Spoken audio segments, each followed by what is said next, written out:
a kind of power breakdown? Is it surprising to the U.S.? We certainly can't confirm these reports about President Xi's personal knowledge of that, and I would refer you to the PRC to speak to their own leadership issues and information sharing.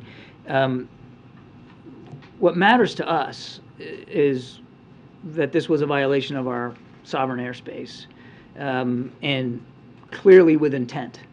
Now, whose intent? I don't think we have a perfect picture of that right now. Clearly, without question, the intent of the PRC, because we know that this balloon belonged to them. And President Biden acted decisively in support of our national sovereignty. What our reporting is that U.S. officials briefing lawmakers this week told lawmakers that this is the U.S. Intelligence community's I'm not going to speak to right? intelligence assessments from the podium. We gotta keep going. Go ahead, John. Thank you, Karine.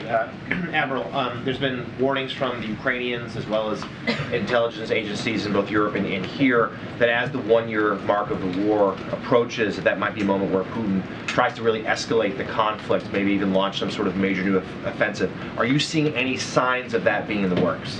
What we see, Jonathan, is that the Russians continue to conduct offensive operations in the Donbass area. The fighting around Bakhmut remains pretty vicious, even as you and I are talking.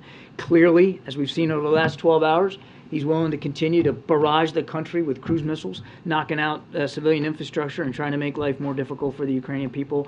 And we do believe that he will try to take advantage of these winter months to restock, resupply, rearm, contribute to his manpower in what could be renewed offensive operations come spring. But have we seen all that take shape now? I don't believe we're at a point where we've seen all of that really form, but we're anticipating that, and frankly, so are the Ukrainians. And that's one of the reasons why you've seen in just recent weeks the kinds of security assistance packages that, from the United States and from others that are more advanced capabilities, the kinds of capabilities that will allow them to fight in open terrain, combined arms capabilities, armored capabilities, artillery. All of that is designed to help them prepare for whatever the Russians might be planning in the spring. All that's to say, we do expect that, again, as the weather improves, the fighting will probably get more vicious. Thank you, Karine. Hi, John. I have more follow-ups on the Lula visit as well as the assistance U.S. providing to Turkey. But really briefly, can you speak to rumors that there is another Chinese balloon above Alaska or any other parts of U.S. territory that the U.S. shot down? So I can confirm that the Department of Defense was tracking a high-altitude object over Alaska airspace in the last 24 hours. The object was flying at an altitude of 40,000 feet and posed a reasonable threat to the safety of civilian flight. Out of an abundance of caution and at the recommendation of the Pentagon, President Biden ordered the military to down the object, and they did, and it came inside our territorial waters. Those waters right now are frozen, but inside territorial airspace and over territorial waters. Fighter aircraft assigned to U.S. Northern Command took down the object within the last hour. Okay.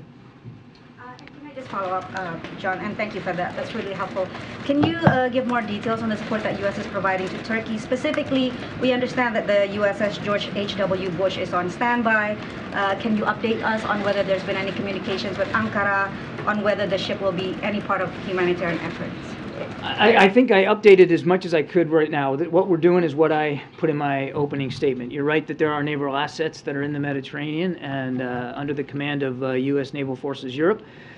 The commander of U.S. European Command has designated the commander of U.S. Naval Forces Europe as in charge of the operational coordination for military assets, and he is doing that. I cannot speak to any specific contributions by the aircraft carrier USS George H.W. Bush, but obviously there's lots of capabilities in the Mediterranean region that could be brought to bear. But we're working, and this is a really important point. We're working in lockstep with our Turkish counterparts here to make sure that what we're providing is what they need at the scale and the speed that they need, and not trying to overwhelm their system with unneeded material or unneeded capability. So there's, you talked about the bush, but there's a lot of military capability on the continent under the European commander's authority that could be used. But again, we want to make sure that we're doing this appropriately through Turkish counterparts. Really briefly on the visit by President Lula, can you speak about how... I know, I'm going to come around, but she's still asking questions. I hear you. Okay, I hear you. Just the last question. Than I do. Go ahead. Just the last question. Can you speak on how Brazil can be a partner in monitoring irregular migration, specifically because Brazil has been a route for Africans coming to the U.S. Through Mexico? As I said, I would expect President Lula and President Biden to talk about the challenges of irregular migration. You saw the Vice President just this week holding a conference of some of our neighbors about this call to action to try to get at the root causes. And certainly we look and would welcome President Lula's ideas and perspectives on how we can get at the root causes of all the migration in this hemisphere. Thank you. When I hear news, I just get very excited. Fancy that. Yes. So can we just go back for a moment? So another aircraft of some sort, airship, balloon, something was shot down today. Who owns it? What were the circumstances? Was the president directly involved in ordering this? And is wreckage being recovered? Well, okay. So I'm going to try. Remind me if I forget something. Okay. Yes, the president absolutely was involved in this decision. He ordered it at the recommendation of Pentagon leaders. He wanted it taken down, and they did that. They did it using fighter aircraft assigned to U.S. Northern Command. The Pentagon will have more to say about the details of this later on this afternoon. It's only just within the last hour. We're calling this an object because that's the best description we have right now. We do not know who owns it, whether it's state-owned or corporate-owned or privately owned. We just don't know. We don't know. As I said, state-owned. We don't know if it's state-owned, and we don't understand the full purpose. We don't have any information that would confirm a stated purpose for this object. We do expect to be able to recover the debris. Since it fell not only within our territorial space, but on what we believe is frozen water, so a recovery effort will be made, and we're hopeful that it'll be successful, and then we can learn a little bit more about it. Was its appearance like the Chinese aircraft? No, it was much smaller than the spy balloon that we took down last Saturday. The way it was described to me was roughly the size of a small car, as opposed to a payload that was like 2 or 3 buses size, right? So much smaller, and not of the same, no significant payload, if you will. And lastly, is it now the policy of the United States that if unidentified aircraft are over U.S. territory, that it is likely the president will choose to shoot it down? The president will always act in the best interest of our national security and in the safety and security of the American people. Jackie, we're going to get you guys.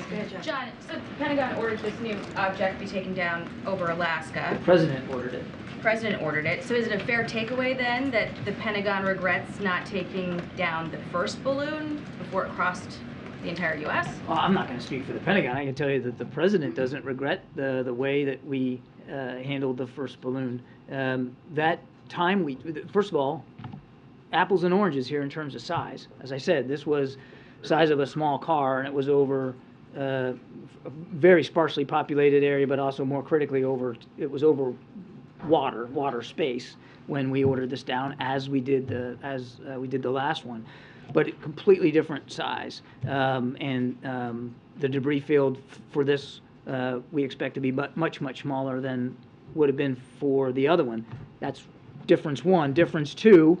We knew for a fact that the PRC balloon that we shot down last week was in fact a surveillance asset and capable of surveillance over sensitive military sites, and that it had self-propulsion and maneuver capabilities. There's no indication that this one did. The other one, the first one, was able to maneuver and loiter, slow down, speed up. It was very purposeful, that flight path inside the jet stream. That would suggest that maybe you should And- take it out over Alaska too, though. Well, look, the Pentagon's already spoken to this question about whether or not they should have or could have shot it down over Alaska airspace. I would refer you to, there was 2 hours and hours of testimony yesterday on that. On the communications, though, we still don't know, and correct me if I'm wrong, we don't know what intelligence or communications could have been collected or what devices they were targeting, as I understand it. So that being said, how can the president say it was not a major breach if we don't know that? What we do know is we knew the basic flight path of this thing, and we were able to take steps at sensitive military sites that we believed would be along the flight path to significantly curtail any intelligence ability that the Chinese could get from the balloon. Certainly curtail anything that would be above and beyond what they normally try to collect through other means. Go ahead, Zeke, and then we'll get around. Thanks, John. Was this latest object that was shot down within the last hour, was that detected based upon any information gleaned from the monitoring of the last balloon over last week, in terms of what you learned about that Chinese program that informed the decision to shoot this item down? I think I'd be careful saying that anything specific to what we've learned from that last platform. And we were able to collect some information from it while it was in flight. That was another reason why we let it traverse over land the way it did. But I would be I would not say that information gleaned from our surveillance of that surveillance balloon provided insights that permitted this detection and track. And as of this moment, are you convinced that you shot down? Do you know what you shot down? That it wasn't just a harmless weather balloon?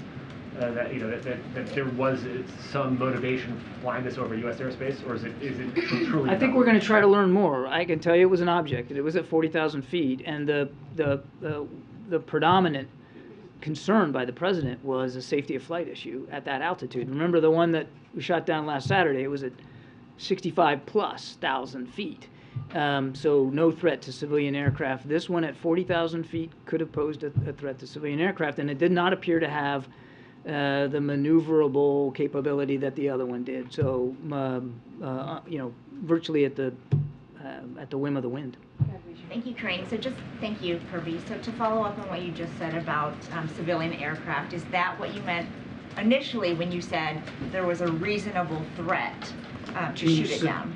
Yes, my exact words were reasonable threat to the safety of civilian flight. Okay, and given what you said earlier about intent with regard to the Chinese spy balloon, does the U.S. give any credence to the Chinese argument that the balloon accidentally veered off course and ended up where it did? You're talking about the one from last week? Yeah. Say that again? Or is it? Does the U.S. give any credence to the Chinese argument that this thing accidentally veered off course and ended up where it did? No. So, was it targeting specific places? Was it targeting military sites? What we know is that the flight path it executed took it over sensitive military sites. What we also know is that it could maneuver, that it had propulsion capability and steerage capability, and could slow down, speed up, and that it was on a path to transit over sensitive military sites. Thank you. Thanks, Admiral Kirby. On the latest object, you said it did not appear to have the maneuverability capabilities that the Chinese spy balloon have. Did it have any maneuverability, or was it flying on its own? At this time, all I can tell you is it did not appear to have the ability to independently maneuver. We'll attempt recovery, and we'll see what we can learn more from. And then just one more on the Chinese spy balloon. We're reporting that the U.S. is about to impose export controls on Chinese companies that are believed to have been involved in that balloon surveillance program. Can you confirm that and say when the administration might impose those export controls? I'm not in a position to confirm those reports right now, and I'd refer you to the Department of Treasury. Thank you, Admiral. I believe you said this was shot down, or at least it landed in the waters, or the frozen waters off the coast of Alaska, correct? That is our initial assessment. So is the policy still, considering the first one was shot down off the East Coast and this high-altitude object was shot down off the West Coast, is the policy at this point in time you could shoot it down if it's over a body of water? I wouldn't derive from these two incidents some sort of policy that comes out of it. The president will always act in the best interest of the American people and international security. Last week, we were talking about a surveillance asset that was purposely flown over the continental United States. In the case today, we're talking about an object. Again, we don't know a lot about it, but that at its altitude represented a potential threat to the safety of flying customers, civil air traffic. Based on your broad and deep experience, who do you think might own or have flown this thing in the air? I have no idea. Good, Mary. You know, you don't know who owns it or who's flown it, but has anyone from the administration reached out to the Chinese to see whether they will claim this new object? I know of no outreach this afternoon to the Chinese government about this. The State Department over the weekend, or last few days, I'm losing track of days, but since the first spy balloon, confirmed that they think that these Chinese spy balloons have gone over 40 countries. Considering that fact and this new development today, what's next on a larger diplomatic front? The U.S. talking with allies about how to police the skies, about how to bring this to the UN to figure out what to do? We are talking to dozens of nations who we know have been overflown by Chinese surveillance balloons, part of this program that the Chinese have invested in, to share with them the context and information that we've learned by the forensics we've done since we came in office about this particular program. And I would remind you that we briefed Congress in a classified setting back in August about this. This is not something we haven't been trying to learn more about. We've been aware of it and trying to glean more information from it. And this, we expect that the recovery of the debris from the balloon we shot down on last Saturday, will help us gain even more information. But we are in the active conversations with many of these countries who we know have been overflown. Yeah, where specifically in Alaska was the high altitude object shot down? So the Pentagon will be talking more about this a little bit later. They'll probably have more detail for you.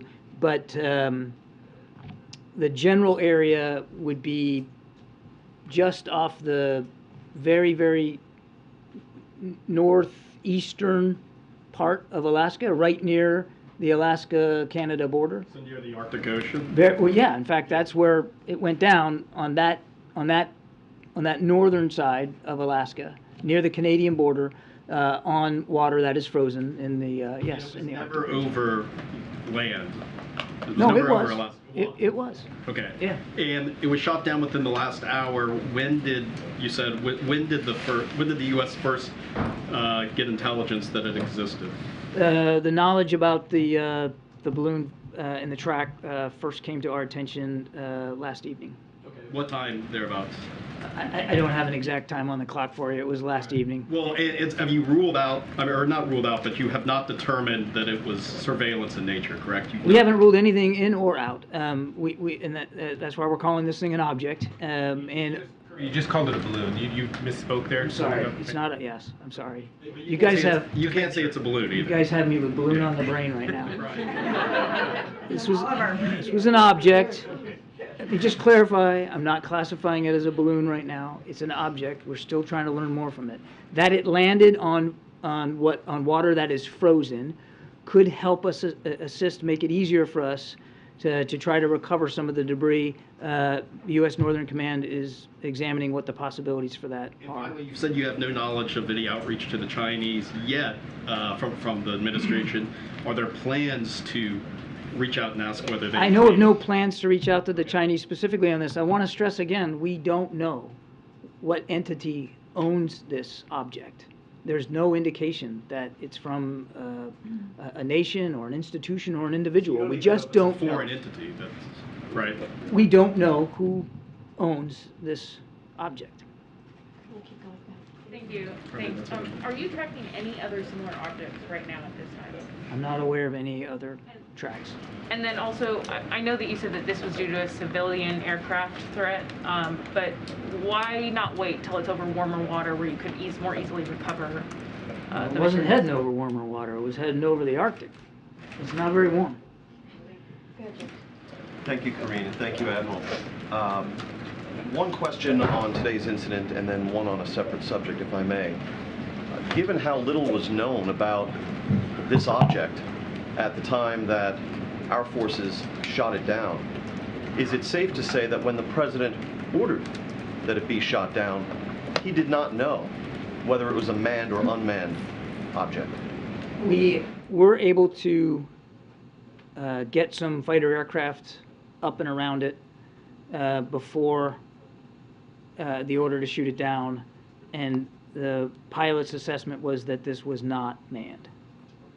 On a different subject, after the State of the Union address, minutes after he finished delivering the State of the Union address, President Biden encountered in the halls of the Capitol Brittany Alconis, the wife of your Navy comrade Ridge Alconis, who, as you know, remains imprisoned in Japan.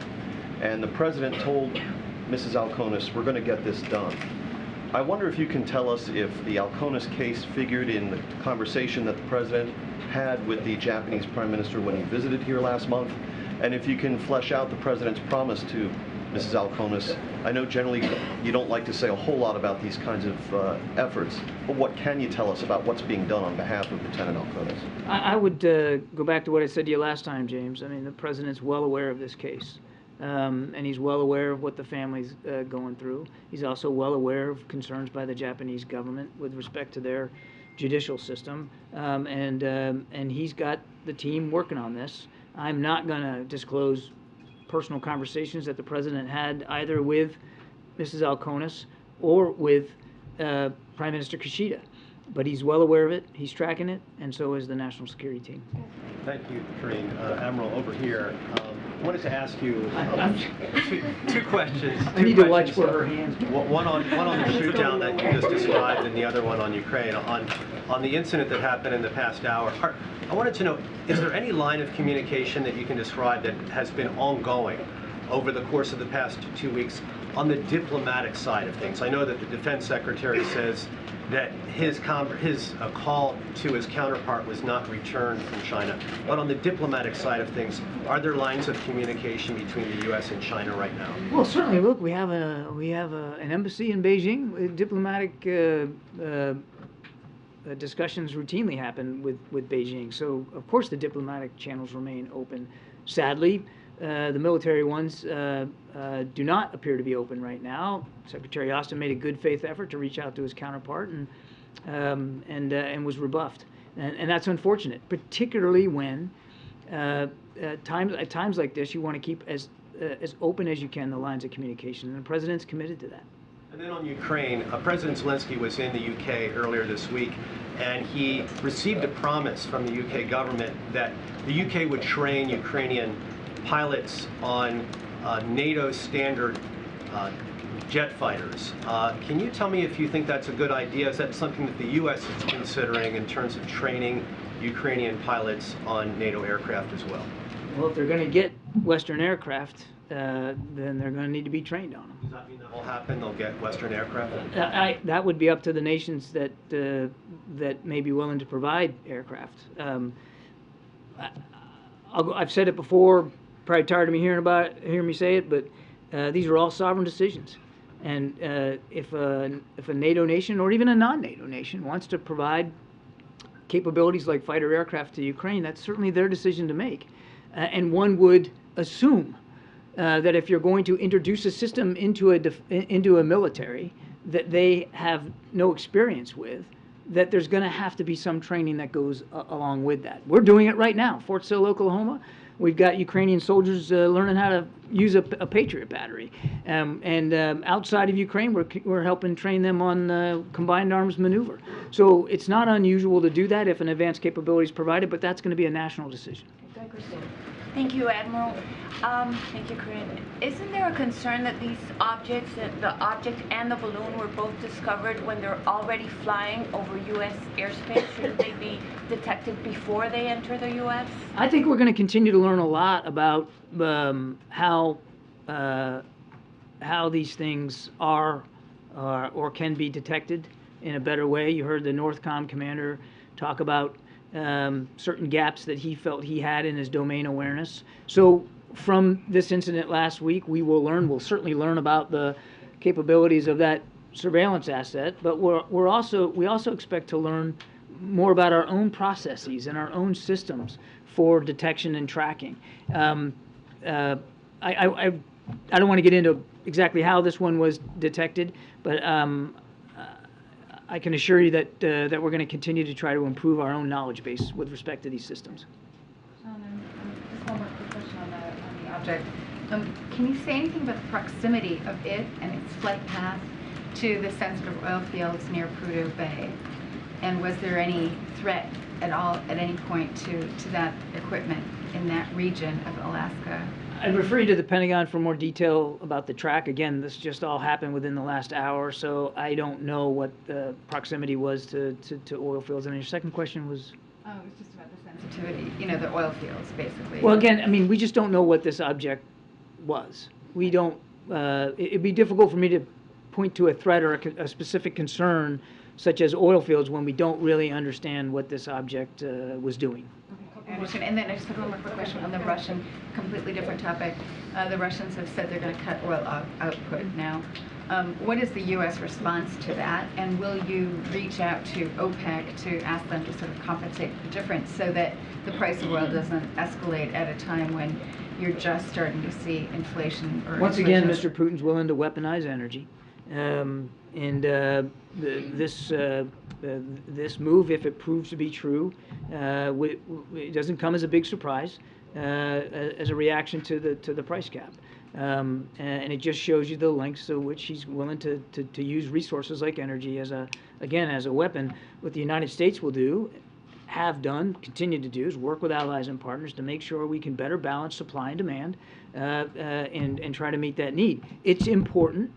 We still believe that Mr. Putin not be allowed to profiteer in an inappropriate way off of the oil he puts on the market so that he can then fund his military in the field.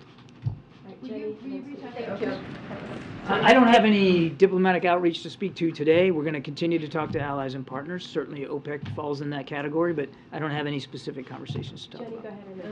Thank you, Karine. Thank you, John. I have two questions. China is claiming ownership of the balloon, and China said that they will take legal actions. Will you send the balloon back to China? There are no plans to send the debris that we are recovering back to China. We're going to pull it up off the bottom of the ocean, and we're going to learn more about this capability. Second question, Iran is building a drone factory in Russia, and North Korea is receiving military drones from Russia. How do you view armed cooperation between North Korea, Iran, and Russia? I can't confirm those specific reports, Jenny, but I was up here not long ago talking about the burgeoning defense relationship between Iran and Russia, which is not only not good for the people of Ukraine, it's not good for the people of the Middle East, because it'll flow both ways, and Russian capabilities could very well end up in Iranian hands. And I would say the same about North Korea. We know, I got up here and showed you pictures, we know that they're providing ammunition to Russia, artillery ammunition specifically. And again, that's not only not good for the people of Ukraine, it's not good for the Korean Peninsula and the region there, that Russia and North Korea could be, again, developing a deeper defense relationship. Thanks, John. Just a few more on the object. You said it was discovered last night. Was it flying consistently at an altitude of roughly 40,000 feet that entire time? Roughly, yes. Were there any, given that, were there any sightings that you're aware of by airmen civilian No, sir. aircraft operators? No. And can you, just to nail it down, can you tell us when the president gave the order to shoot it down? Gave the order to shoot it down this morning. Yeah. Again, just keep following up on the same topic. The speed with which you guys, with which the president apparently decided to shoot it down, having just discovered the first intelligence of it last night, and by the morning he's saying shoot it down. Was there something specific, more specific about the threat than just generally being in the airspace at which, the height at which?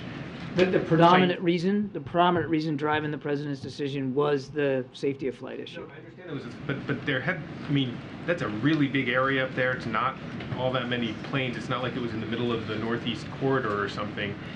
Is there no way in which you guys could have said, hey, airplanes, like, steer clear of this area until we know better what this thing is, because we're, I mean, in other words, was there some reason why? The president wasn't willing to take that kind of a risk in time, because this thing did not appear to be self-maneuvering, and therefore at the mercy of prevailing winds. It was much less predictable, and so the president just wasn't willing to take that risk. Thank you. You mentioned that there were fighter aircraft who were able to determine that it likely was not manned. Were those fighter aircraft able to determine anything else about it from up close that they wouldn't be able to find out otherwise? They worked really hard to try to get as much information as they could about this object. Given its size, which was much smaller, and the capabilities on the fighter aircraft themselves, the speed at which they were flying, it was difficult for the pilots to glean a whole lot of information. Not like we were able to glean off the balloon, not the other balloon, the balloon. Thank you, Michael. Because we also had several days to track that. So there was a limit to how much they could divine. Also, it was detected at night, and so the first engagement by fighter aircraft late last night was, again, difficult for them. It was a small object, and these are fighter aircraft flying at pretty high speed, and the ability to glean a lot of information was limited, which is why they did another flight earlier this morning to see if we could get more. I mean, they did the best they could, but again, the speed and the conditions up there, as well as the size of the object, made it a little bit more difficult. Just to confirm, there was a flight last night to do There some was surveillance. Yes, that's right. There was at least two that I know of. Again, the Pentagon will probably have more detail, but at least two. There was last night, a couple of fighter aircraft surveilled it, tried to glean as much information as we could about what it was, so we had a sense. And then another such flight today, and of course that flight ended up, in a shoot down. Sorry, just one more question. Running out of time. From the White House podium, do you have a message for whoever is responsible for this aircraft, or anyone who may have similar aircraft, about what the White House response should be? I'd rather than sending some sort of message in that way, I would just tell you that we're going to remain vigilant about our airspace. We're going to remain vigilant about the skies over the United States. And as I said earlier, the president takes his obligations to protect our national security interests and and the safety and security of the American people is paramount. And he's always going to decide and act in a way that is commensurate with that duty. That's the real takeaway here. Okay, way in the back. Did the U.S. ask Brazil to block Iranian warships from docking in Rio, and if so, why? We did not ask the Brazilians to block that. Those ships are sanctioned ships specifically, and we don't want to see them dock anywhere in this hemisphere. And we've been very clear about that. But there was no specific ask made of Brazil. That's a sovereign decision that President Lula has to make. I wanted to follow up on a question I asked you in September. In light of the Chinese spy balloon incident, does this administration consider Chinese land purchases near U.S. military bases a national security threat? We are always concerned about potential foreign collection near or around our military sites. And you're right, last week is a good example of that. We take that seriously, whether that's terrestrial related or whether it's from the air. And I think I'll just leave it at that. Would you be working perhaps with Congress to put in place legislation to prevent that kind of We are ownership? always willing to work with Congress to address our national security interests and threats as best we can. Karine. Thanks, Karine. Thanks, Admiral. So, all right, thank you, Karine. Admiral, just real quick, is there a timeline for recovery of this object? You'd have to talk to the Pentagon. I don't know. Again, guys, this just happened within the last hour and a half, and they're still assessing where this thing landed and the degree to which they can get to it. And on the Poland visit, I know in the statement that you put out, Karine, it says that the president is going to meet with leaders of the eastern flank NATO countries. Are any other European leaders, NATO leaders, expected to join the president on this trip? We're still putting the agenda together. The predominant reason to meet with them, the Bucharest Nine, as you call it, is to really talk to those nations who are literally on the eastern flank of the NATO alliance. But I can't rule in or rule out that there may be additional attendees or additional meetings that the president might have. Thank you very much. Hello, John. Over here. Yeah, thanks. Back to Lula, if you can remember him. Is there going to be any commitment to the Amazon Fund by the United States during this visit? I think let's have the visit occur here shortly, and we'll provide you a readout. I don't have anything specific on that. Thank you. So, John, the U.S. Special Presidential Coordinator for Global and Infrastructure Energy is in Angola. So he met with President Lorenzo. Can you elaborate a little more on this visit? I don't have any information on that. We'll take the question and see if we can get you a better answer. Just a quick one on the timeline. Was the president briefed on the object last night when the track first came to the administration's attention? He was. He was as soon as the Pentagon had enough information to provide him, they did that. Last question. Ukraine. Thank you, madam. Thank you, John. As far as Russia's war against Ukraine is concerned, 1 year now, does President believe that when Prime Minister Modi of India told President Putin to stop the war, and this is not the way that this time that war should go like this, and you think there is still time for Prime Minister Modi to stop the war or convince President Putin? I think there's still time for Mr. Putin to stop the war. I think there's still time for Mr. Putin to stop the war. Prime Minister Modi can convince? I'll let the Prime Minister speak to whatever efforts he's willing to undertake.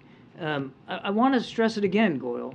I mean, certainly the United States would welcome any effort that could lead to an end of hostilities in Ukraine that are in keeping with President Zelensky's objectives and his leadership, his determination of what is acceptable to the Ukrainian people. Nothing about Ukraine without Ukraine. So President Biden has said this, gosh, dozens of times. We think this war could end today, should end today. The single person responsible for what the Ukrainian people are going through is Vladimir Putin, and he could stop it right now. Instead, he's firing cruise missiles into energy and power infrastructure and trying to knock out the lights and knock out the heat so the Ukrainian people suffer even more than they already have. He could end it right now. And since he's not willing to do that, clearly, we've got to make sure we can help the Ukrainians succeed on the battlefield so that when President Zelensky determines it's time to negotiate, and he's the only one that can make that determination, he can do it with the strongest hand possible. And finally, sir, 1.4 billion people in India are waiting for President Biden to welcome. When is the next trip?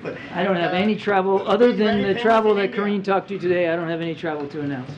Thanks, guys. Have a good weekend. Thank you. Thanks, Admiral. Okay, now for the boring part of the briefing. We just have a few minutes, guys, so we don't have a lot of time. So let me just go over the week ahead. So later today, as you all know, the President will hold a bilateral meeting with President Lula of Brazil. Tomorrow, the President and the First Lady will welcome governors and their spouses for a black tie dinner at the White House. The Vice President and the second gentleman will attend.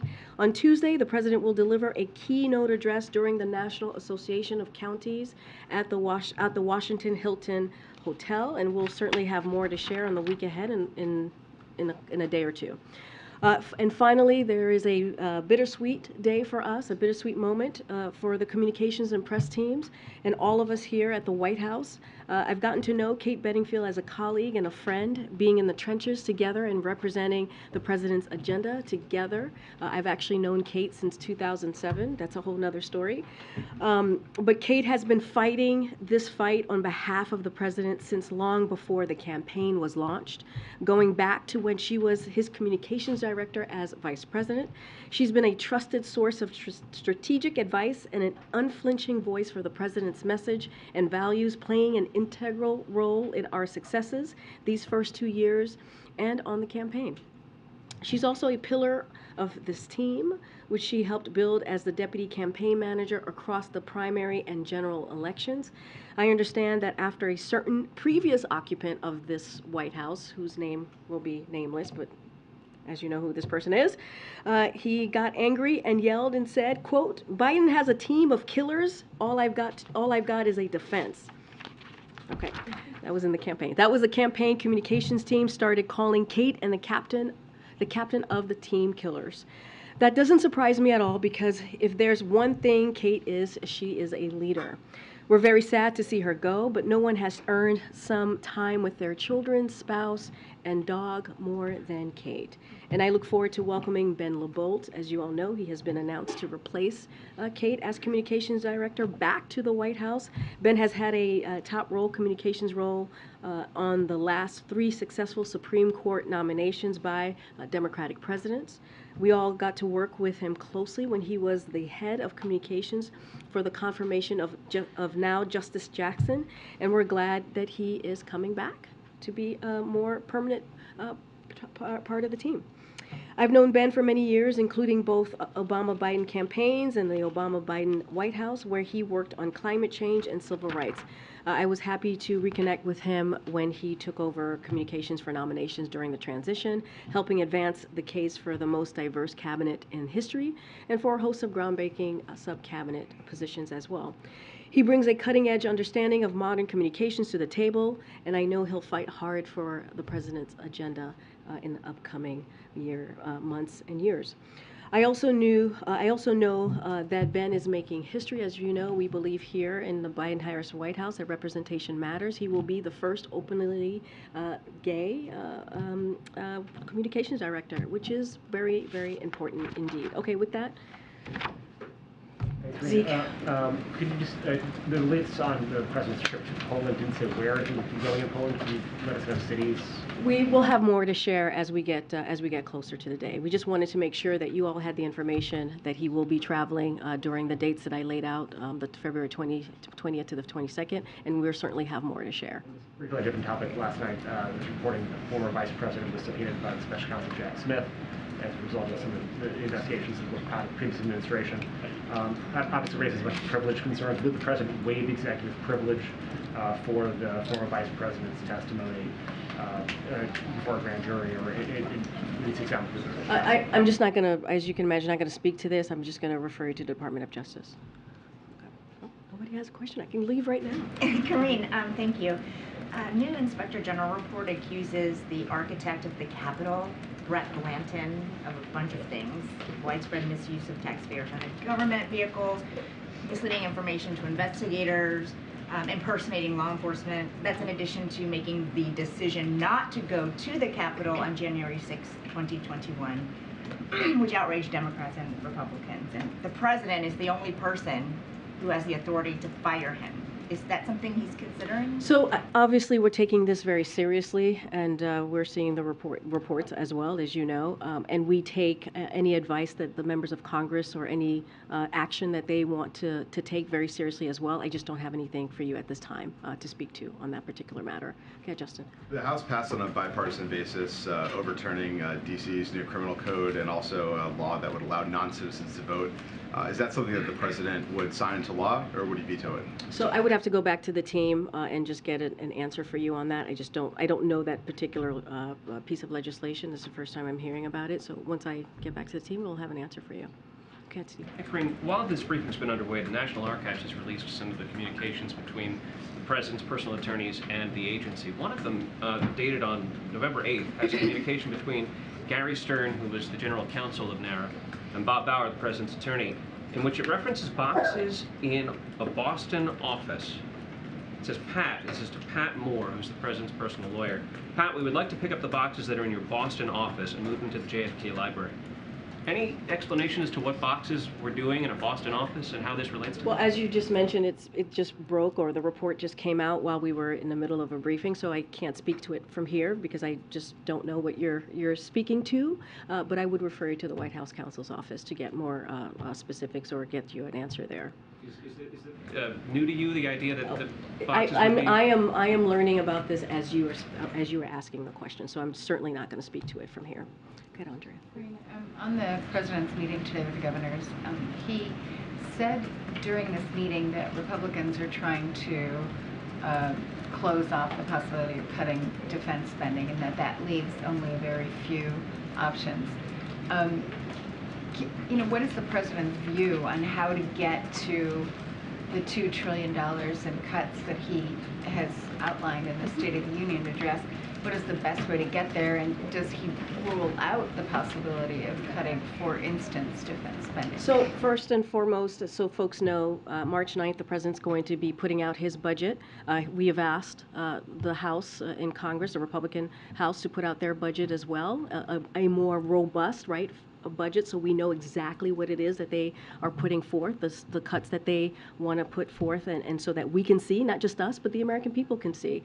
As you just mentioned, the President said in his State of the Union address that he was going to cut the deficit by $2 trillion over a decade. I'm not going to get ahead of what the President's going to actually, the details or the specifics in his budget. Certainly once we put that out on March 9th, you'll be able to peruse and see exactly what the President is laying out. I'm just not going to get ahead of that, but I also want to add, and I've said this many times before, you've heard the President say this as well, this is a President, the first 2 years he was able to cut the deficit by $1.7 trillion. He takes his fiscal responsibility very seriously, and he is going to continue to find ways to build an economy that doesn't leave anybody behind, but also is fiscally responsible, as I just mentioned. Go ahead. He also said that he did not believe that Republicans would ultimately make good their threat on to hold the debt ceiling extension or expansion hostage.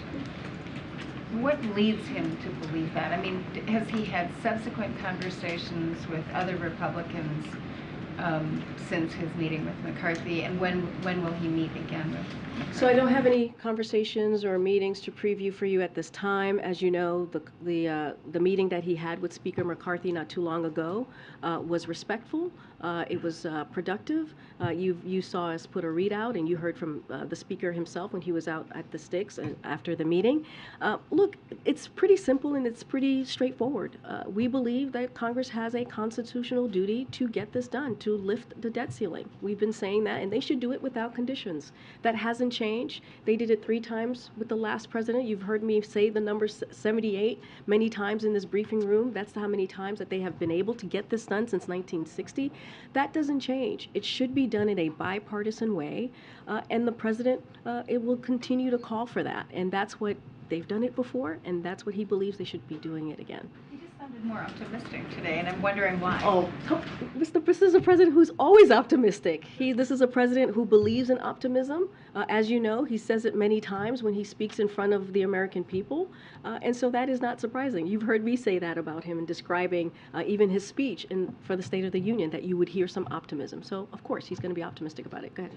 Particularly given Lula's visit here this afternoon, is there any kind of update on the possibility of expelling Bolsonaro from the U.S.? Does the president personally believe that he should be allowed to remain here? As I've said before, we had not received any type of request in that vein. I'm not going to get ahead of a meeting that's going to happen very, very shortly. You guys are all have to leave to for the pool spray that's going to happen in the Oval Office, so I'm not going to get ahead. President Lula is going to go to the sticks right after the bilat, I believe, and take many questions from many of you. So I'm certainly not going to get ahead of what's going to come up in that meeting or what the agenda might be. I think the Admiral did a good job laying out our expectations, but I will let President Lula speak to that. His meeting with the governors today, do you know whether and how much the issue of COVID and the expiration of the public health emergency order, how much that came up, whether the governors feel confident that the states are ready for that to happen? So I can't speak to that. I haven't downloaded with what came up in that meeting, but what I can say is the President very much looked forward to talking to the governors. He's going to continue the conversation and continue to see them between today and tomorrow.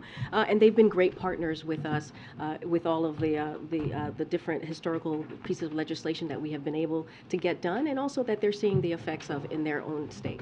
Okay, I'll see you guys on Monday. Thank you, everybody. Thank you.